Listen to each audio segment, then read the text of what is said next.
Fausto,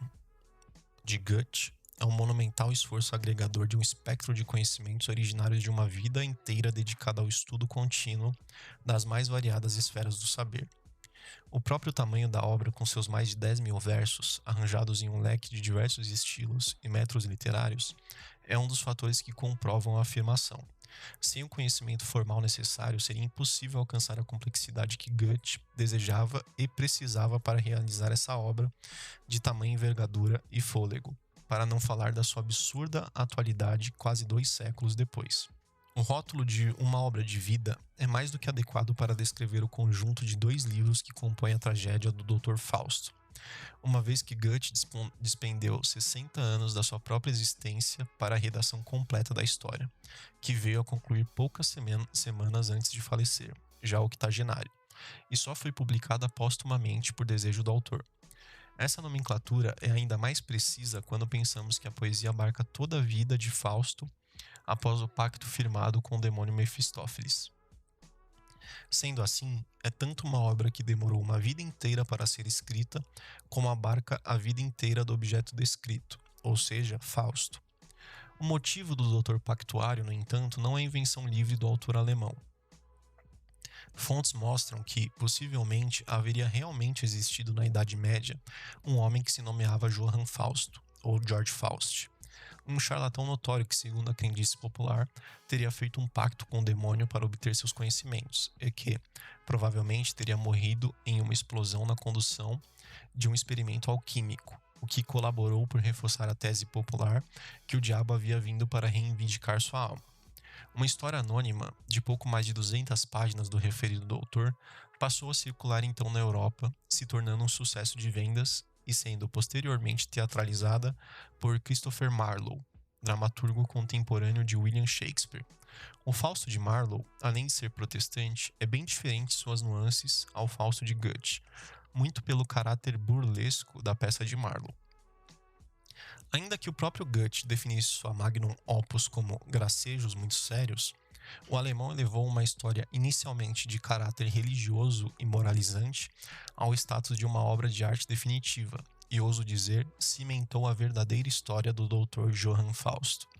É impressionante e até inconcebível a quantidade de estilos, referências explícitas e implícitas e o domínio técnico que Goethe exerce durante toda a narrativa.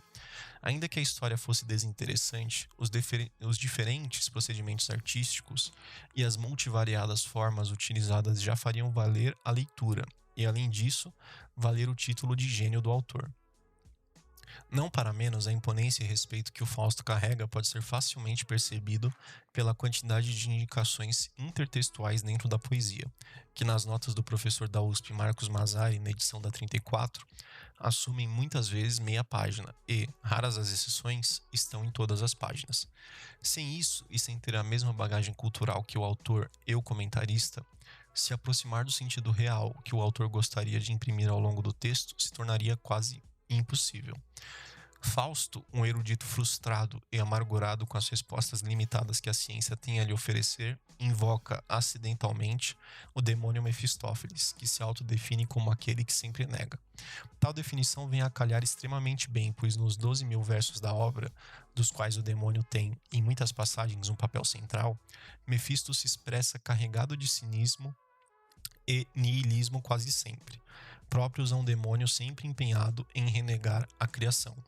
Fausto, disposto a desbravar todos os mistérios da vida mundana, faz uma aposta com Mefistófeles, na qual o pacto está imbuído. O doutor, com plena certeza que nada na realidade, e também fora dela, poderia lhe causar um momento de contemplação sublime, no qual poderia dizer a emblemática frase «Ó, para, és tão formoso», coloca sua alma em jogo. Mefistófeles, empenhado em ganhar a aposta, aceita e passa a servir o doutor em todos os seus mais profundos desejos, embora sempre de maneira enviesada, o que desemboca em caos na maioria das vezes. Os interesses de Fausto passam por subsequentes metamorfoses ao longo do livro, o que, da mesma maneira, altera as fases e paisagens do enredo. A tragédia, dessa forma, se desloca progressivamente da esfera do pequeno mundo, da vontade do doutor, o que, por sua vez, compreende todo o primeiro livro, onde este deseja, além do saber irrestrito, os prazeres sensuais do mundo, traduzidos pelo seu romance trágico com Margarida, para a esfera do grande mundo do colossal segundo livro. Goethe mesmo dizia que, enquanto no primeiro livro a subjetividade domina sua criação, no segundo não há mais subjetividade. Isso porque Fausto, em sua ambição e megalomania insanas e insaciáveis, características inerentes do ser humano pós-revolução industrial, que Goethe já antevia, mira cada vez mais alto, se incumbindo dos problemas concretos de Estado, que abrangem questões econômicas, como a criação do papel moeda e inflação, passando por uma guerra civil na qual serve de conselheiro do imperador. Nas intercalações de seus deveres estatais, Fausto realiza uma odisseia pela antiguidade, até alcançar, no seu último desejo, a gana pela empresa colonizadora, onde o erudito, com a ajuda demoníaca, põe a natureza, ou seja, a criação divina, sob seu jugo, criando um estado artificial por meio da drenagem do oceano, o que antecede o desenlace da aposta com Mefisto.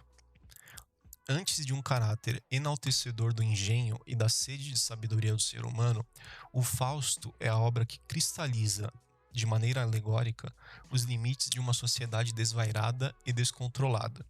e, em sua velocidade, demoníaca, que busca o tempo todo o infinito a qualquer custo de maneira desenfreada, e que, por conta de sua ambição desmedida, destrói tudo pelo seu caminho, inclusive a si mesmo,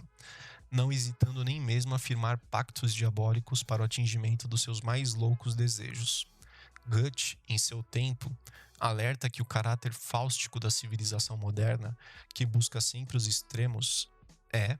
por eles, severamente punida.